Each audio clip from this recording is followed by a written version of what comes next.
Next up is Ted Slingerland, who is Canada Research Chair in Chinese Thought and Embodied Cognition at the University of British Columbia.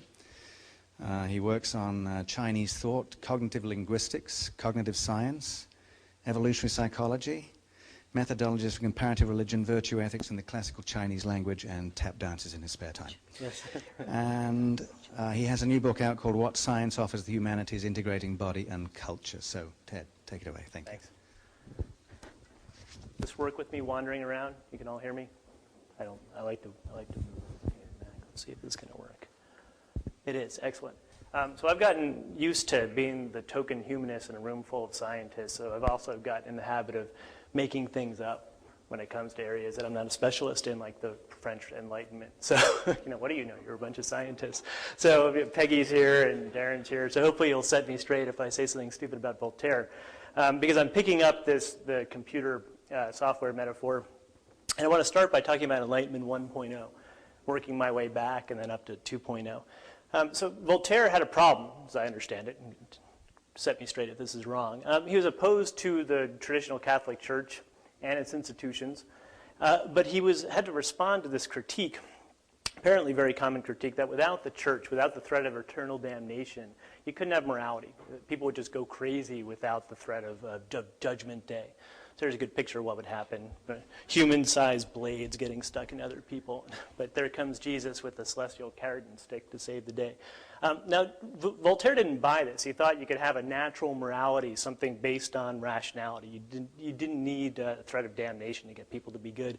And he thought he had basically an existence proof for this from a very exotic source. These Jesuit missions returning from China who had stories about Confucius, this supposed philosopher king of China, who coincidentally turned out to be a rational deist like Voltaire. So it worked out really nicely for him. So here's one of the first, I think, portrayals of Confucius, accounts of his teachings in the West, 1687, some French Jesuits. He looks like a reasonable guy, right? He also looks suspiciously European. He's got a very nice library, so he's a reader, he's a thinker. This portrayal, Voltaire's Confucius, has had a lot of power over the years. It survives to this day. You see it. It comes up in this idea of Confucius as a rational humanist philosopher.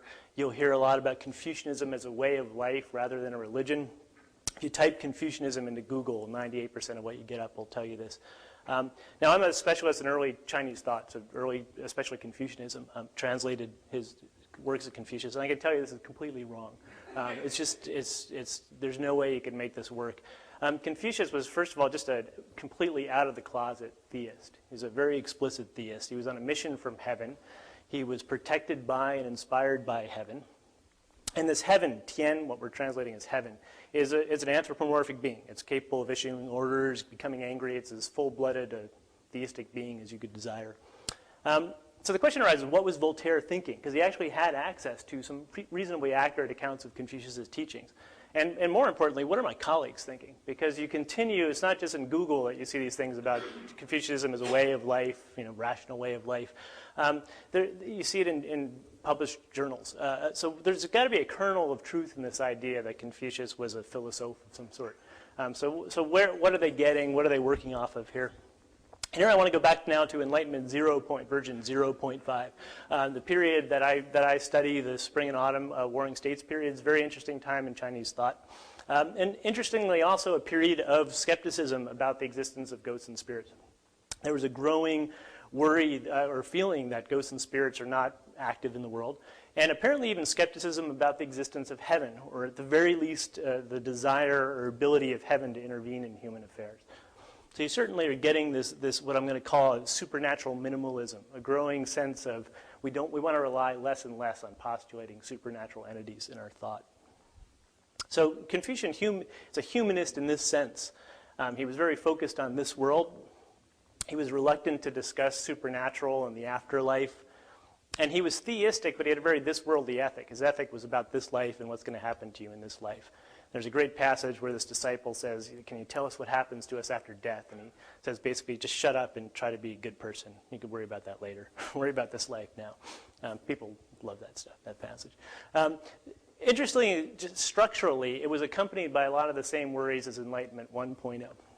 So for instance, there was a very popular criticism that the supernatural minimalism was leading to social chaos. And this was a period of social chaos, and you had a lot of people saying, well, it's a period of social chaos because we don't believe in ghosts and spirits anymore. And in fact, one philosopher in particular, this guy named Mozi, was a strong theist, and he argued that ghosts and spirits were absolutely necessary. There's a whole chapter called Explaining Ghosts that's dedicated to explaining why the common people have to believe in ghosts and spirits if they're going to be ethical. So the same sorts of criticisms popping up as well. But despite Mozi's supernatural minimalism was embraced by most of the major thinkers of the warring states, including the Confucians, all the Confucians really. And it reaches its apex in the last Confucian thinker in the warring states, this guy named Xunzi, who people in the West don't know much about, but he's actually probably the most interesting thinker of the period. And he developed a really fully naturalized conception of morality. Tien, some people have argued in his thought, really shouldn't be translated as heaven anymore. It should be translated as nature, just the kind of background conditions humans create morality against. And he was also a very rabid supernatural minimalist. A very famous passage from Xunzi is this discourse on heaven. You pray for rain and it rains. Why? For no particular reason. Just as though you had not prayed and it rained anyway.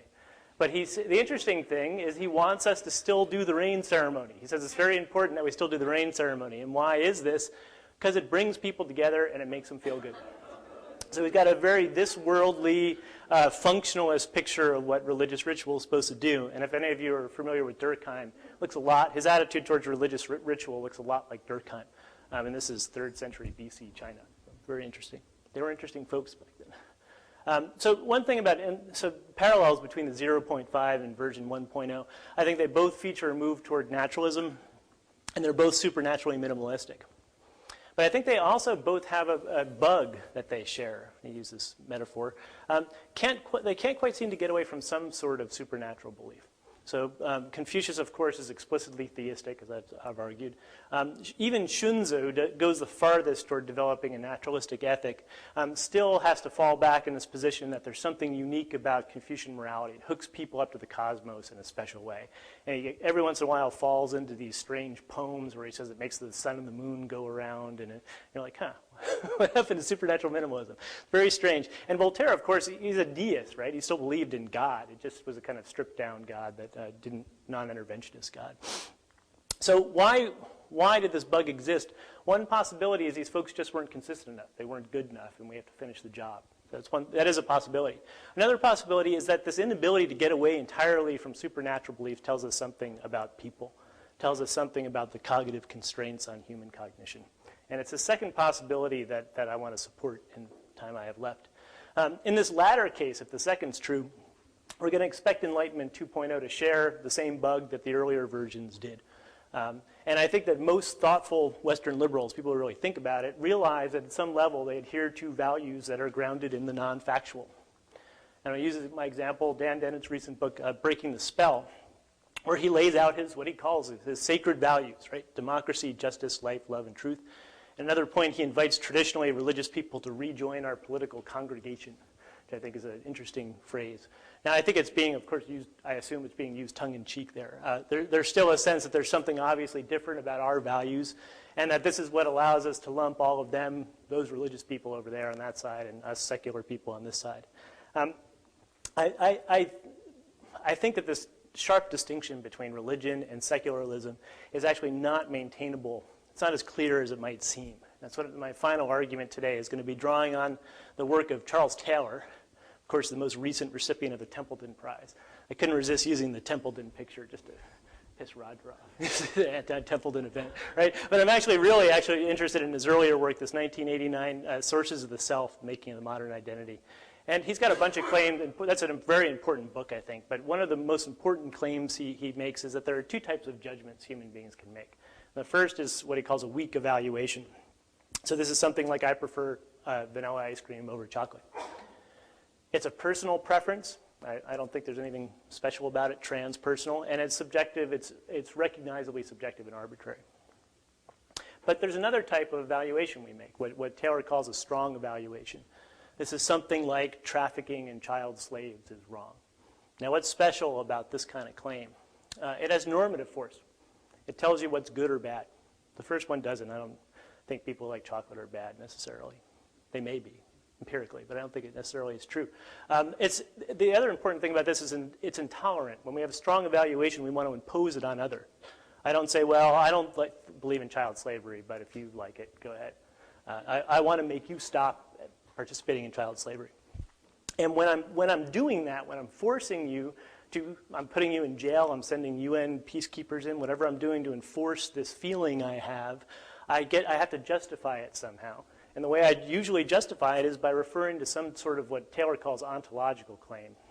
And these are basically empirically unverifiable metaphysical entities that I invoke to justify the strength of my strong evaluation.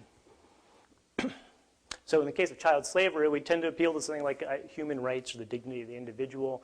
Maybe in the case of children especially, something special innocence about children. So according to Taylor, this is what a religion is. It's a framework of these ontological claims that give us normative guidance. In other words, that allow us to make strong evaluations. So he has a very broad definition of religion. And there's an issue of, do you make it so broad that it becomes useless analytically? But I actually think he stretches that but doesn't break it, because I think it's got some analytic teeth still. So in traditional religions, what we normally call religions, these metaphysical entities that lie behind, that are part of the framework, are explicitly the focus. So God, law of karma, Confucius is heaven. The weird thing about Enlightenment 2.0 is that it's a religion that denies that it's a religion. It's a strange type of religion. It's a new type of religion. And what does that mean? The metaphysical entities are not explicitly recognized. They're always there in the background, but they're not talked about too much. So we confess that we have values, but we tend to elide the issue of what these values are based on. We get uncomfortable when people start pressing us on this. And you need to do a little digging to get at them. So to do a little digging, if we want to talk about Dan Dennett's sacred values that he talks about, which I think are shared by everyone in this room, any modern Western liberal has them, right? What provides the warrant for these values? And I would argue it's certain beliefs, and they're metaphysical beliefs. So this human rights that I mentioned, to me, is as mysterious as the Holy Trinity. It's, you can't do a CAT scan and show where human rights are. You can't cut someone open and show us their human rights. It's not an empirical thing. It's just something we strongly believe.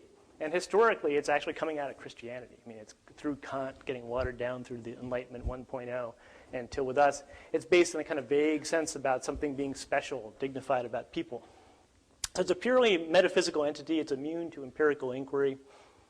But it provides us with norms of behavior and intolerant norms. We don't tolerate intolerance. People are violating human rights, we send in troops, or we arrest them. We put them on trial. So what are the other elements of the Enlightenment 2.0 framework? Free will is certainly one of them. This lies behind, we think the idea that consensus is better than forcing people to believe something. But why would we think that? Most people haven't thought that historically. It's because we believe in free will. We like people to choose things.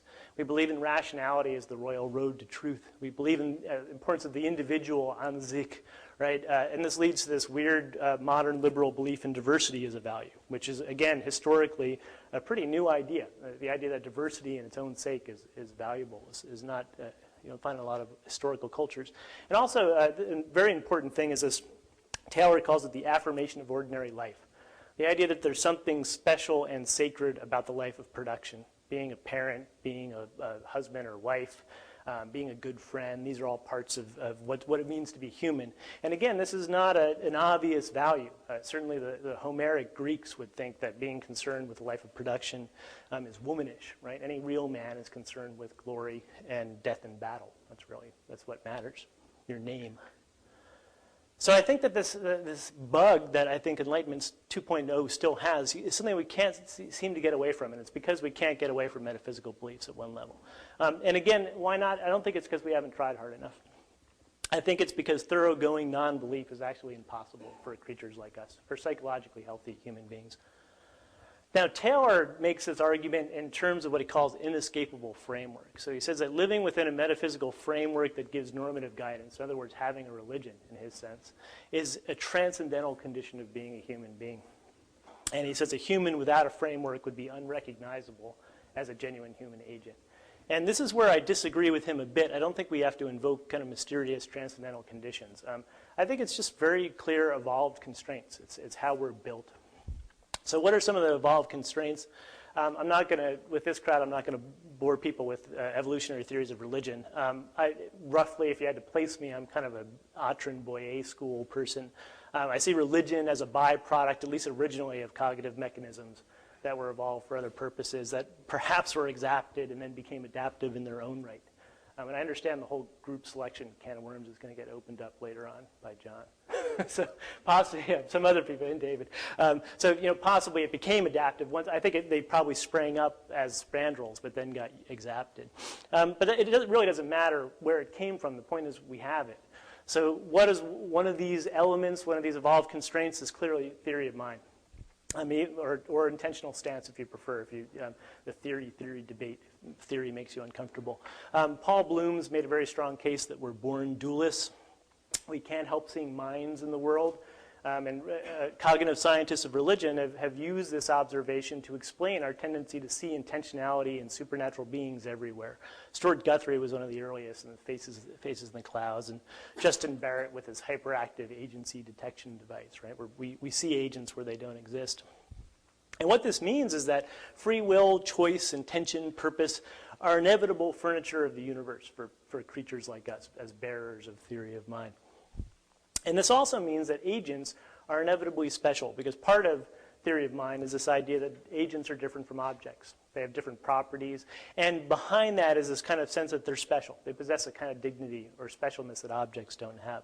I think this is really the root of the belief in the dignity of human beings. And when you look at people like Kant, what he's contrasting agents with is objects, right? Rational agents are not objects, and we shouldn't treat them like objects. Another of these evolved constraints are this set of strong evaluations, moral emotions that seem to be built into us. So innate feelings that seem to be a prerequisite for cooperation on any kind of extra-familial scale. Widely documented one is empathy. It doesn't seem to be confined to human beings. Another important one is justice, or this desire to altruistically punish. And I don't know if people have seen this recent article in PNAS that argues that at least 40% of the variation in people's responses to the dictator game, ultimatum game, the result of additive genetic effects. It was this big Swedish twin study, very interesting. So it seems to have some genetic basis in human beings. There's argument about whether or not apes or monkeys have it. But clearly we have these kind of moral reactions, and they're emotional in basis. So these two things, at least, I think there are others as well, but at least theory and mind and these moral emotions, they work together, and they reinforce one another. So moral emotions are linked ex post facto with entities and universal laws to provide justification. This is one of the things John's worked a lot on. We have these moral intuitions. We want to impose them on other people. We need a justification, so we make one up. And it often involves some kind of invocation of a moral law or some rational justification. But it's really about the feeling. We just don't like it. Maybe you can tell them about the Wheatley thing you did, the hypnotic suggestion. That's great stuff. But I think that the reason these won't go away is because they're the foundation of humans getting along in society. They're the foundation of any kind of humanly meaningful life. And I think if you actually meet someone who doesn't have functioning theory of mind and moral emotions, you should call 911, right? They're probably psychotic, and you should run and then call 911. So what this means, I think, is to put it provocatively, he wanted me to be provocative. So religion will never go away, and it hasn't gone away, even though we think it has. So the supernatural is always going to coexist at some level with the factual. This is a problem with the Copernican analogy that some people in this room have used before. So they've argued, okay, we now know that there's no free will, we know there's no mind, the mind is just the brain, we know we're deterministic systems, and therefore folk psychology is just going to fall away, just like we got rid of the geocentric solar system. And I think the problem with that analogy is that the Copernican model, the solar system, goes against what our senses tell us and kind of common sense, but there's no Ptolemaic module in the human mind that needs to be overcome. The difference is with theory of mind is there is a theory of mind module. And it's not going away anyway soon, which means that folk psychology is not going to go away anytime soon. So in the end, then, I think it's not necessarily about secularism versus religion as if they were really clearly demarcated ways of thinking. It's really about what kind of religion do we want. And here I think that some are arguably better than others, and I think you can make this case on pragmatic grounds. So for instance, and this is another place where I disagree with Taylor, so don't follow him all the way.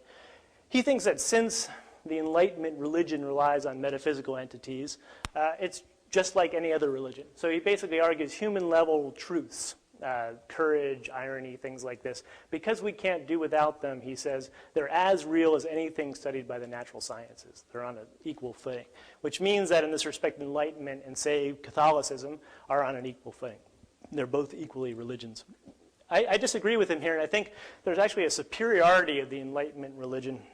It has a lot to do with why it's spread and continues to take over market share, if you want to put it that way, from traditional religions, at least in most parts of the civilized world, not necessarily in this country. The nice thing about living in Canada is you can make snarky comments about Americans. It's really fun.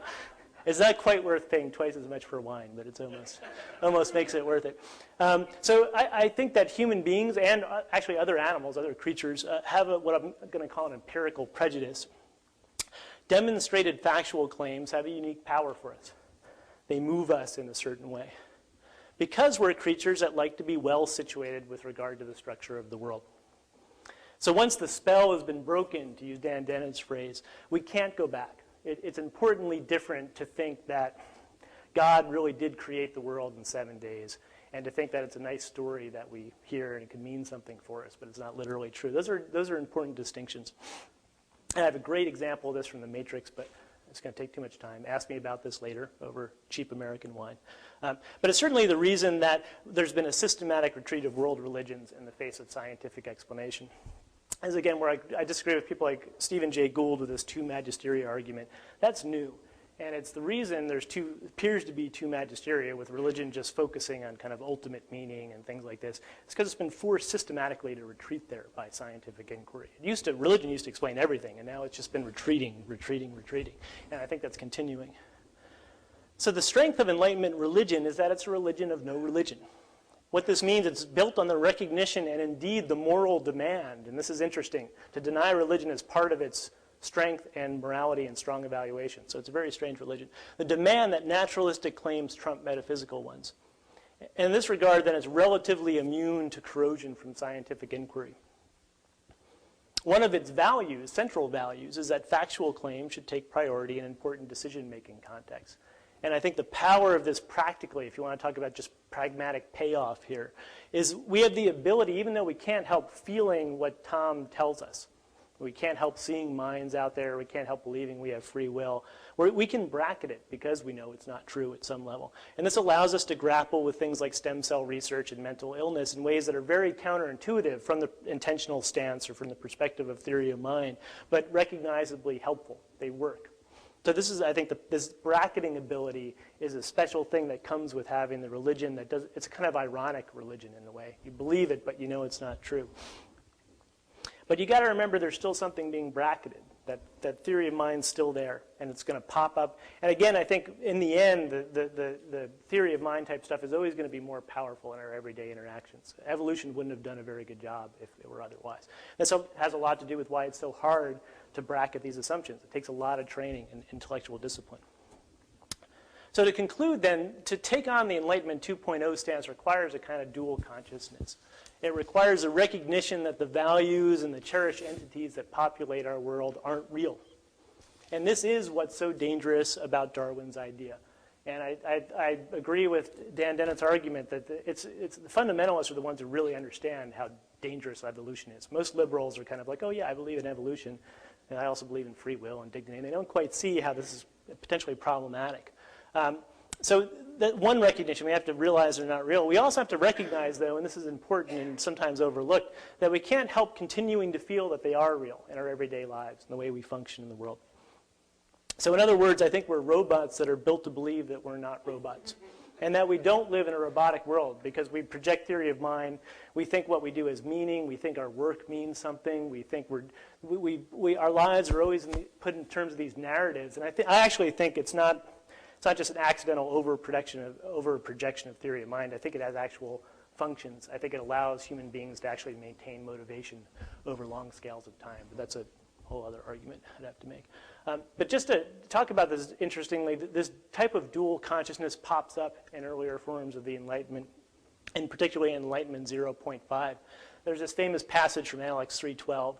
The master said, when sacrificing to the spirits, and he's talking about the ancestral spirits here, you should comport yourself as if the spirits were present.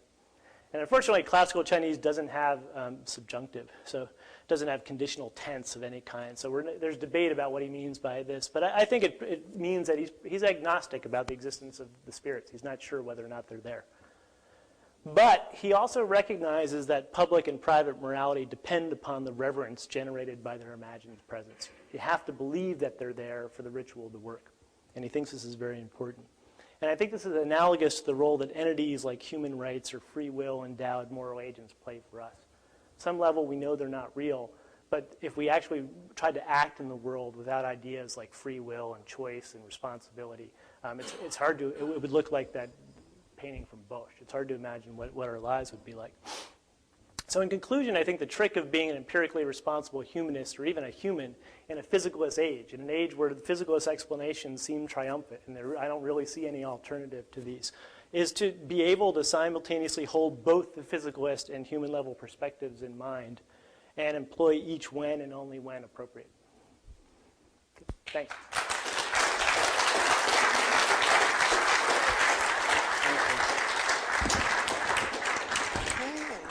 So let me just get some feedback from you, because we're already running into time problems, as I can see. Are you itching to ask questions at this point? Or could you? Yeah, there's this. So what I'm going to suggest is that we do a few questions now before having done, rather than finish up. Then we'll go to a late break, and then we'll come back and we'll do the opening part with Dan and David, and then we'll continue after lunch with that discussion as well, because we're going to have to slide it down a little bit, if that's okay. But I sense that I think there was enough meat there too. By the way, the current issue of Newsweek by Sharon Begley, the title is "The Ghosts We Think We See." And it says a Gallup poll found that only 7% of Americans do not believe, I'll do that again, only 7% of Americans do not believe in telepathy, déjà vu, ghosts, past lives, or other supernatural phenomena. So, there was somebody was waving at me. Ronnie. I agree with what I'm not quite sure whether you believe is a pessimistic view of our ability or inability to get rid of some of these psychological factors that somehow condemn us to religion. But it seems to me that the fact that we have a certain theory of mind is not something that should imply that we constantly use it on things that are not minds. And essentially, it seems to me that the tendency to attribute agency to non-agents is not likely particularly to raise humans in our estimation. And I don't understand why we can't actually exalt the wonder of a world without minds that is outside us and is different from the world of minds. And so, I mean, I think perhaps this is connected to my deep feeling of dissatisfaction about Taylor's book, but that's something we should discuss over coffee. Chairman, do you want to talk on that? Yeah, Michael Shermer. So that was a great talk, and I do a lot of public debates with theists, most recently Dinesh D'Souza, who makes this argument, not just that without God we can't be good, but that ultimately these kinds of values have to come from some transcendent outside source. So I counter, and that takes him like 2 seconds. God did it. What's your answer? And then I give the 15, 20-minute answer that you gave, which I call a scientific or evolutionary ethics or some sort of grounding in science. But if I'm hearing you right, it's still ultimately a metaphysical leap there, which makes me a little uncomfortable, because it then sounds like I'm no longer being Mr. Skeptic Science, that we're all taking some sort of leap of faith, or whatever you want to call it. Yeah, I think we are. I mean, I don't see what's scientific about human rights. We just believe it, right? And actually, there's a good historical story about why we believe it. It comes out of Christianity. Kant strips out a lot of the theistic stuff. So I think when you scratch a secularist, you find in the background these emotions that ultimately aren't justifiable. They don't come out of science. Evolution doesn't tell us that we should value human rights, or that we should all get together and have consensus, or that it's better to win someone over with argument than to kill them. I mean, that's not obviously true. right? It's actually probably much more effective usually to kill them and take their land and their stuff. But now we don't believe that's okay. But why is that? We fall back on these kind of beliefs that I don't think are scientific. I think they're better. I'm a liberal. I mean, I'm not. But I don't think we can't use science to justify them. We have to rely on these gut instincts, and then we dress them up in various ways. Well, so let's go to Pat first, and then do Paul. Pat Churchland. Yeah, okay. I think probably Don Rutherford should come before me, but let me just say one thing about this before we get too excited about the ontological and the metaphysical and just the great leap of faith and all that. And that is that, I don't make that great leap of faith. I mean, I think that human rights, to the degree that that can be given a concrete description, is something that works pretty well in a sheerly pragmatic way. I feel the need for Aristotle at this point. I do not feel the need for Plato and things in Plato's heaven at all. It's pragmatic.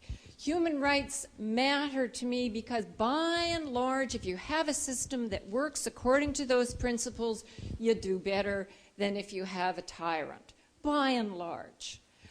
And so I would argue for the rest of the virtues. But let me hand this to Don Rutherford, because he really knows more about it than I do. Actually, I'll just wait, because in 5 minutes I'm going to say... You're going to say all this stuff anyway. So let's go to Paul Churchland, who already has a microphone, is therefore in the commanding position. Thank you. I'm sure I speak for everybody when I'd like to register delight with the first two talks. Thank you, folks. Those were just superb. But I am caught by... Ted. Hello, Ted. I'm Paul. Nice to meet you, sir. I do admire your attempt to give a naturalistic account of the dimension of human cognition that we call morals and ethics and politics and so forth. But I, too, want to resist the skeptical pit into which you fall. And there is an alternative here, and I'll appeal directly to the analogy with science, the negative analogy that you drew.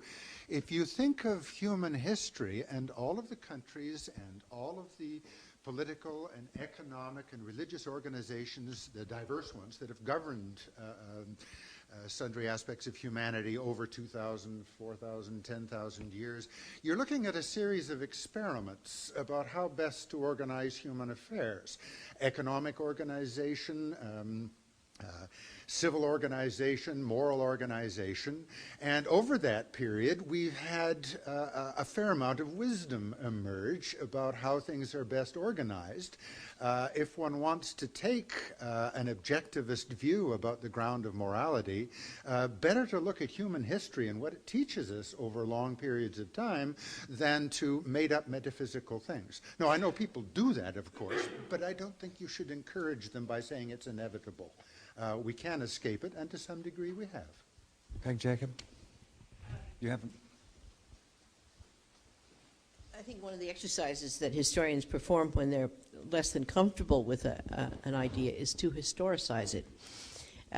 Theory of mind reminds me, the argument reminds me of the arguments that went on for centuries in the Christian West, namely that human beings have inherent in them, innate in them, an idea of God that they just can't get rid of. The travel literature finally undid that.